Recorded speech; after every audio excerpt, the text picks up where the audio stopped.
নমস্কার, good afternoon. আমি আমার গুরুদেব পরম ভগবান ভোলানাথের নাম স্মরণ করে আমার আজকের ব্লগটা আমি শুরু করলাম। তোমরা প্রত্যেকে নিশ্চয়ই খুব ভালো আছো, আর আমিও বেশ ভালো আছি। এখন দেখলাম রোদের তাপটা অনেক কমে গেছে, বেশ মেঘলা মেঘলা হয়েছে, বেশ প্লেজেন্ট ওয়েদার, ভালো লাগছে। তো যারা যারা আমার চ্যানেলটিকে সাবস্ক্রাইব করেছো তাদের অসংখ্য ধন্যবাদ। এরমভাবেই পাশে থেকো, আমার হাত ধরে থেকো, এবং যারা যারা এখনও সাবস্ক্রাইব করনি প্লিজ সাবস্ক্রাইব করো। আমার কথাবার্তা যদি একটুও তোমাদের ভালো লাগে বা আনন্দ দিয়ে থাকে বা কিছু উপকার পেয়ে থাকো, তবে প্লিজ আমার চ্যানেলটিকে সাবস্ক্রাইব করো, লাইক কমেন্ট করো, আমার খুব ভালো লাগবে। আর জানোই তো আমি আগে রোজই বলি যে কথা, আবার সে কথা বলছি, আমার আগের চ্যানেলটি এই নামেতেই ছিল, ঝুলনস ওন স্টোরি। সেটি ডিলিট হয়ে গেছে কোনো ভুলবশত। আমি আবার সেই একই নামে শুরু করেছি দ্বিতীয়বার আমার পথ চলা। তো আমার এই পথ চলাতে তোমরাও আমার সঙ্গে চলো এবং আমার পাশে থেকো। প্লিজ আমার যারা পুরনো ভিউয়ার্সরা ছিলে তারা ফিরে এসো, তাদের ওই সুন্দর সুন্দর কমেন্টগুলোকে আমি খুব মিস করছি। প্লিজ ফিরে এসো, এসে আমার পাশে থাকো এবং আমাকে উৎসাহ দাও, তাহলে আমার বলার ইচ্ছেটা আরও বেড়ে যাবে। তো যাই হোক, আজকে আমার যেটা বক্তব্য সেটাই তোমাদের কাছে আমি তুলে ধরছি। দেখো তোমরা নিজেদের জীবনের সঙ্গে এটা মেলাতে পারো কি না। আমি আগেই বলেছি যে আমি আমার মা বাবার একটি মাত্র সন্তান, এবং আমার বাবা মা দুজনেই সরকারি চাকরি করত, এবং আমার একজন অবিবাহিত ব্যাচেলার জ্যাঠামশাই ছিলেন, উনিও সরকারি চাকরি করতেন। তো আমি সাধারণত কাজের লোকের হাতে, আমার পুতুল মাসির হাতে আমি মানুষ হয়েছি। তো ভেতরে ভেতরে একটা কিরম ছিলাম জানো তো, আমি আগেও এই কথাটা বলেছি, যখন স্কুল ছুটির পর দেখতাম অনেকের মা, বিশেষ করে মারাই ছুটির সময় আনতে যেত, আমার মনে একটা ক্ষোভ দুঃখ ছিল। তো আমার তো কেউ আসে না, এই দুঃখটা আমার চিরকালই ছিল, এবং মাকেও আমি পরবর্তীকালে অনেকবার এই কথাটা বলেছি। তো সেটা বলার বক্তব্য আজকের নয়। তো আমি না একটু হাতে পায়ে দুষ্টুমি, আমি বলবো না যে এটা ভেঙে ফেলছি, এটা চুড়ে ফেলছি, সেটা না। এবং সবচেয়ে বড় কথা, আমার মুখের কিন্তু খুব একটা মানে খারাপভাবে কথা বলা বা উল্টে জবাব দেওয়া, এইগুলো কিন্তু আমার কোনোদিনই ছিল না। এটা আমার মাই বলেছে। আমার মেয়েকে আমি যতই বকাঝকা করি না কেন, যাই করি না কেন, আমার মেয়ে কিন্তু কখনো আমাকে উল্টে জবাব দেয়নি।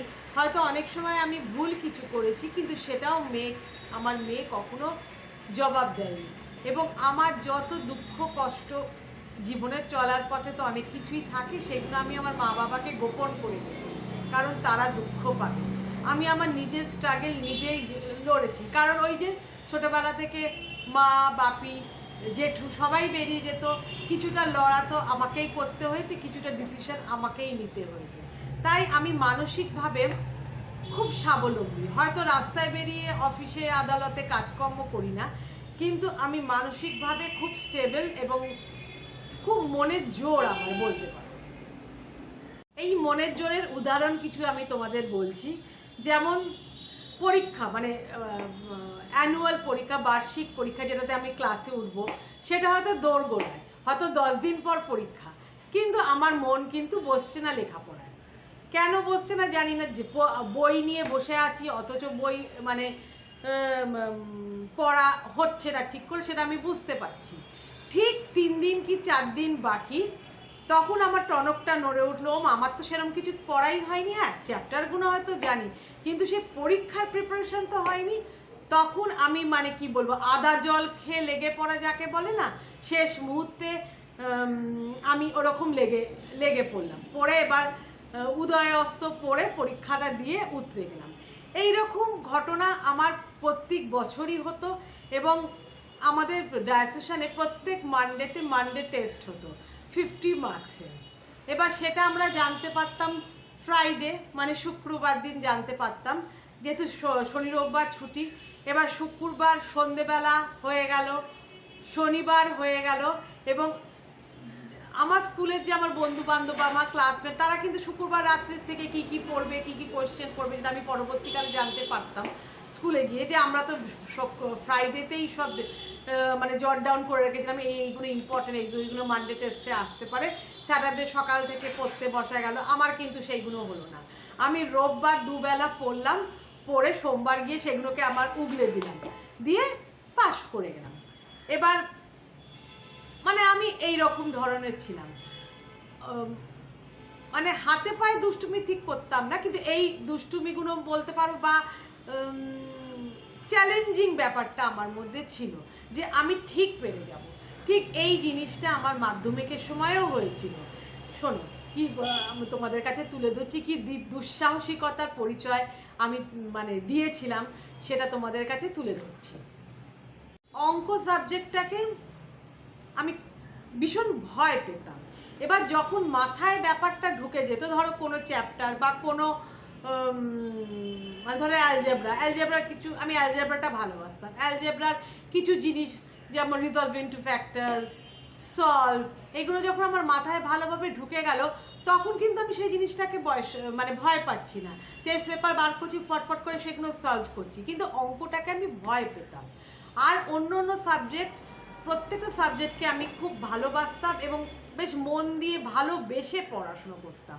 পড়াশুনো দুভাবে হয়, এক হলো পড়তে হয় পড়ছি, আর একটা হলো ভালোবেসে পড়া। সেই ভালোবেসে পড়া আমি আমার প্রত্যেকটা সাবজেক্টকে মানে দিতাম, মানে ভালোবাসা দিতাম। কিন্তু হিস্ট্রি, ইতিহাস, তাকে আমি একদম পছন্দ করতাম না এবং তাকে আমি ভালোবাসতাম না, কেন জানি না। কিন্তু এই ইতিহাস কিন্তু আমার শেষ পর্যন্ত আমার পেছন ছাড়লো না।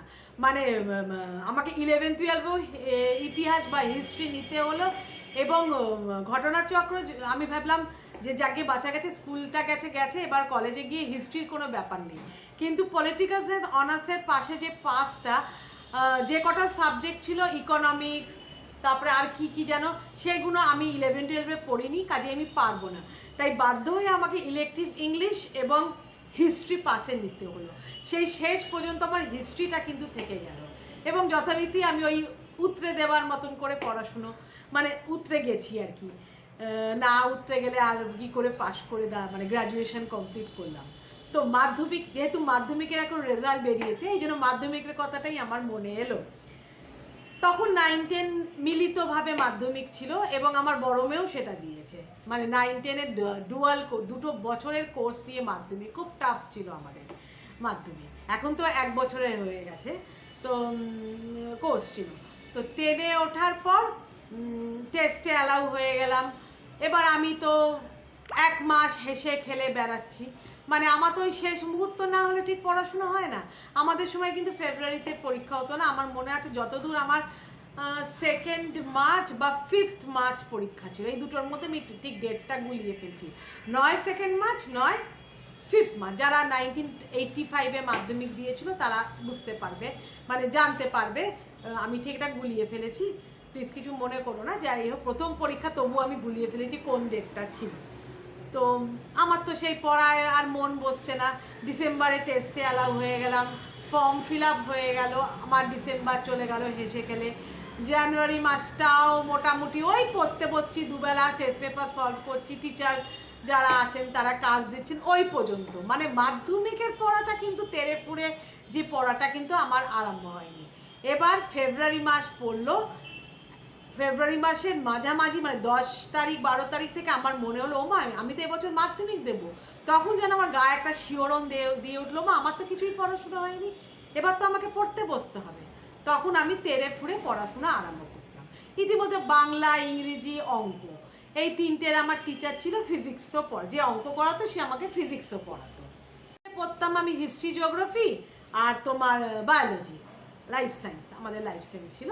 লাইফ সায়েন্স, হিস্ট্রি, জিওগ্রাফি এটা আমি নিজেই পড়তাম, এর জন্য আমার কোনো টিচার ছিল না।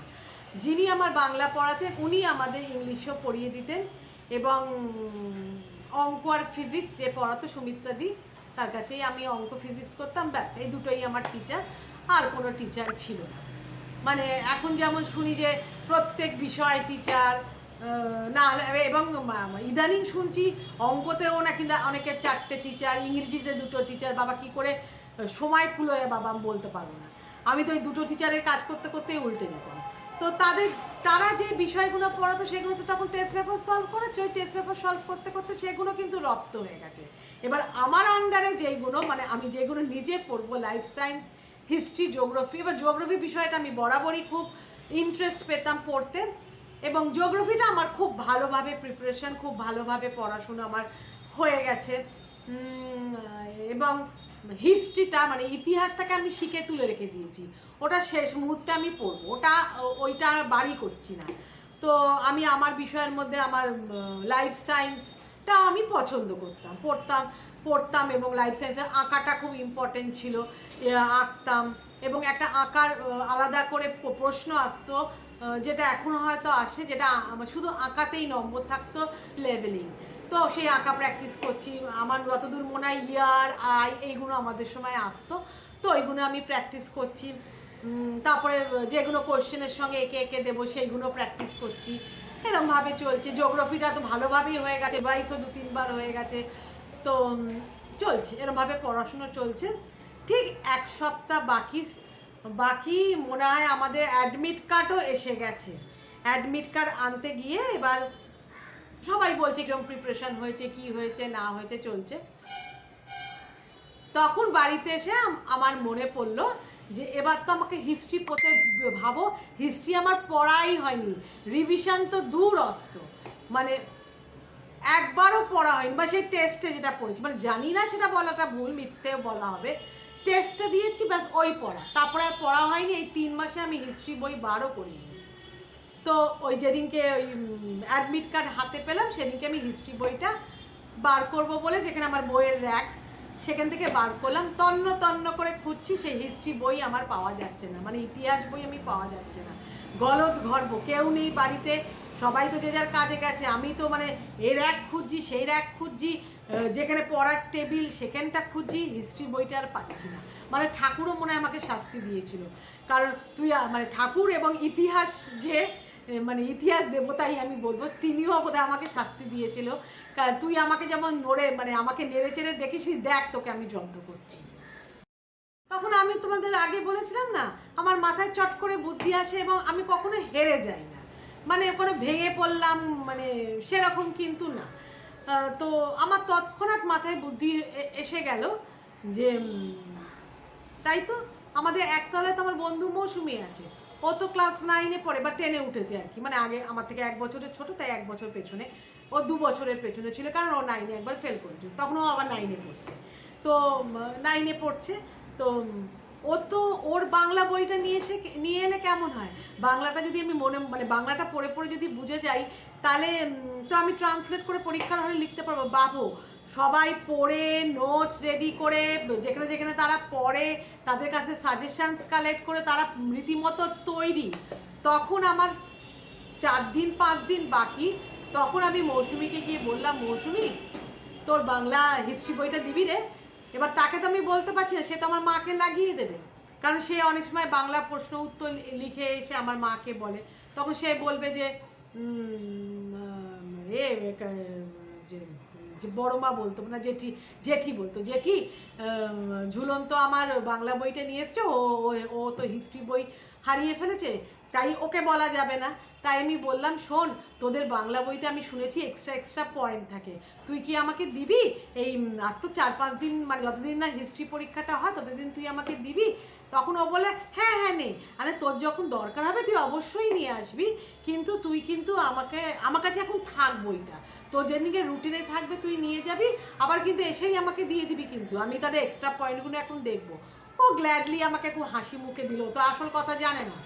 এবার সেদিন থেকে আমি আমার ইতিহাসের যাত্রা শুরু করলাম, পড়তে থাকলাম, ওর বাংলা বইটা বারবার করে পড়ছি, অনেক টার্মস, বড় টার্মস বুঝতে পারছি না, সেগুলো ডিকশনারি বার করে পড়ছি, এই করে করে মানে প্রথম দিকে যেমন Bangla first paper, second paper, তারপরে ইংলিশ, সেগুলোও পড়ছি, মানে প্রথম সপ্তাহটাও রেডি করছি, তার মধ্যে ফাঁকে ওই হিস্ট্রিও পড়ছি, পড়ে মোটামুটি যেগুলো আসতে পারে সেইগুলো আরও ভালো করে পড়ছি, ওই বাংলাই পড়ছি, কিন্তু হিস্ট্রি বই তো খুঁজেই পাচ্ছি না। তার মধ্যে আর খোঁজার সময় কোথায়, আর তো এসে গেল। তো গেল, তো পরীক্ষা মানে রীতি আরম্ভ হয়ে গেল। আমাদের মাধ্যমিকে সিট পড়েছিল ওই ভবানীপুরে রমেশ মিত্র স্কুলে। তো গেছি, গিয়ে তো বাংলা প্রথম দিন গেছি, যাবার পর দেখছি সবাই বিশাল বিশাল খাতা বার করে নোটস পড়ছে, এসে পড়ছে, পড়ছে। এবার ঢুকে আমি মানে কেঁদে ফেলেছি, মানে সবাই এত পড়ছে, আমি তো কিছুই পড়াশুনো সেরকম কিছু করিনি। আর দ্বিতীয় কথা, আমি এত বই খাতাও আনিনি যে হলে বসে পড়বো। এবার সে কান্না শুনে সাথী গোস্বামী বলে একটা মেয়ে ছিল আমাদের সঙ্গে পড়তো, তার মা এসে বলো, মা কাঁদছিস কেন? তখন অন্যান্য মারা তাদের মেয়েদের ছেড়ে আমাকে সান্ত্বনা দিতে লাগলো। এবার আমার মা ধীরে সুস্থে সিঁড়ি দিয়ে উঠে ভাবছে এখানে জটলা কেন, আমি তো মাঝখানে বসে আছি, সব মারা আমাকে ঘিরে আছে। উকি মেরে দেখে মার মেয়ে, মানে আমি কাঁদছি। তখন মা বলো, ও বাবা তুই এবার কাঁদছিস কেন? মানে মা তো জানে আমার মেয়ে কোনো কিছুতে ভয় পায় না, মানে পরীক্ষা তো কোনো ব্যাপারই না তার কাছে, তো তুই এবার কাঁদছিস কেন? মানে মা পাত্তাই দিল না, মানে আমার মা তখন যে স্কুলে যাবে আমাকে কোনো রকমে বসিয়ে দিয়ে।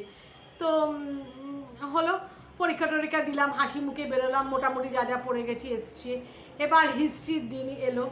হিস্ট্রির দিনে এবার ওর বই থেকে যা যা পড়েছিলাম মোটামুটি আমার কমান এলো, মানে পুরো 100% না এলে 75% এলো। এবার আমার একটা খুব ভালো হ্যাবিট আছে, আমার যদি দুটো লাইনও মনে থাকে কোনো ব্যাপারে, সেটাকে আমি ফুলিয়ে ফেপিয়ে অন্তত 10-12 লাইন করে ফেলতে পারি। এটা আমার প্লাস পয়েন্ট, ঈশ্বর দত্ত। মানে আমি কোনো প্রশ্ন ছেড়ে আসি না। তো আমি তো সে ভালোভাবে যেগুলো আমার কমান গেছে সেগুলোই প্রথম দিকে ভালোভাবে হিস্ট্রিতে লিখে ফেললাম। আমার যতদূর আমার এখনও মনে আছে যে মোগল সাম্রাজ্য বা মুঘল ডাইনেস্টির যে ডাউনফল, মানে ধ্বংসের কারণ কি কি সেগুলো লেখো, এবং এর জন্য ঔরঙ্গজেব কতটা দায়ী, এটা প্রথম প্রশ্ন এসেছিলো। এবার এটা আমার বিশালভাবে রেডি ছিল, কারণ ওই বাংলা বই থেকে আমি পড়ে খুব ভালো, ওইটা প্রথম প্রশ্ন আমি লিখলাম, লিখে এবার যা যাগুলো জানি লিখতে লাগলাম। এবার শর্টসের মধ্যে যে যেগুলো জানি সেগুলো তাকে লিখেই ফেললাম, এবং যেগুলো হয়তো ওই পড়ার মধ্যে চোখে পড়েছে সেগুলো কোনো রকমে বানিয়ে আমি লিখতে আরম্ভ করলাম, মানে ছেড়ে আমি আসবো না।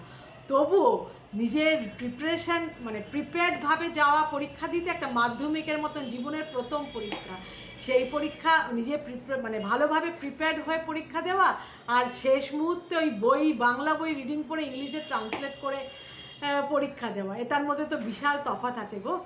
তা যখন পরীক্ষার রেজাল্ট বেরোলো, প্রত্যেকটাতেই তোমার 65 থেকে 70-এর মতো নম্বর পেলো। যেহেতু অঙ্কটাকে আমি ভয় পাই, প্রথমেই বলেছি, সেটা আমি ভেবেছিলাম অঙ্কটাই আমার সবচেয়ে কম নম্বর হবে জীবনের, কিন্তু দেখা গেল হিস্ট্রি বা ইতিহাসটাই সবচেয়ে কম। আমাদের 34-এ পাস ছিল, আমি 41 পেয়েছি, এবং অঙ্কটাতে 54 না 55 বোধহয় পেয়েছি, 54-55 পেয়েছিলাম, আর হিস্ট্রিটাতে 41। তো যাই হোক, পাস তো করেছি, মুখটা তো রেখেছি, লাল কালি তো আসেনি। মানে আমি হলাম এই রকম, কত দুঃসাহসিক মানে আমি ছিলাম, চিন্তা করো। তো উতরে গেছি, আর অন্য বিষয়গুলোতে তো ভালো নম্বর ছিল, ওই জন্য আমার রেজাল্টটা ভালোই হয়েছিল, এবং 11-12 ক্লাস ওখানেই ভর্তি হলাম। এবং সেই হিস্ট্রি কিন্তু আমার পিছু ছাড়লো না, সেখানেও আমার আর্টসে আমাকে political science, history, geography, economic geography সব নিতে হলো। মানে আর কোনো নিয়ে চিন্তা নেই, চিন্তা তো ওই হিস্ট্রি নেই।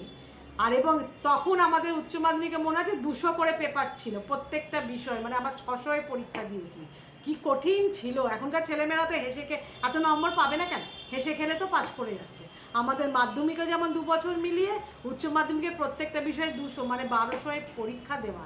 সেই হিস্ট্রি নিয়ে আমি 11-12-এ নাকানি চোবানি খেয়েছি, কিন্তু বাবা সামনে শুনলে বই খাতা রেখেছিলাম, আর যেন ওই কেস না হয়। কারণ আমার বাপি বললো, হিস্ট্রির মতো সাবজেক্টে কেউ 41 পায়, 41 পায়, কথাটা শুনতে হয়েছিল আমাকে, তুই তো অঙ্কে কাঁচা, অঙ্কেতে সেখানে 55 বোধহয় পেয়েছিলাম, ওটা পেলি, আর এটাতে 41। তো যাই হোক, তোমাদের কাছে আমার এই দুঃসাহসিকতার গল্প আজকে তুলে ধরলাম। কেমন লাগলো আজকের আমার এই উপস্থাপনা প্লিজ জানিও, লাইক কমেন্ট করো, এবং তোমরাও কি এরকম কিছু সম্মুখীন হয়েছিলে, মানে তোমাদেরও কি এরকম দুষ্টুমি আছে কিছু, সেটা প্লিজ কমেন্ট করে আমাকে জানিও, আমার খুব ভালো লাগবে। কেমন? Bye bye, thank you very much.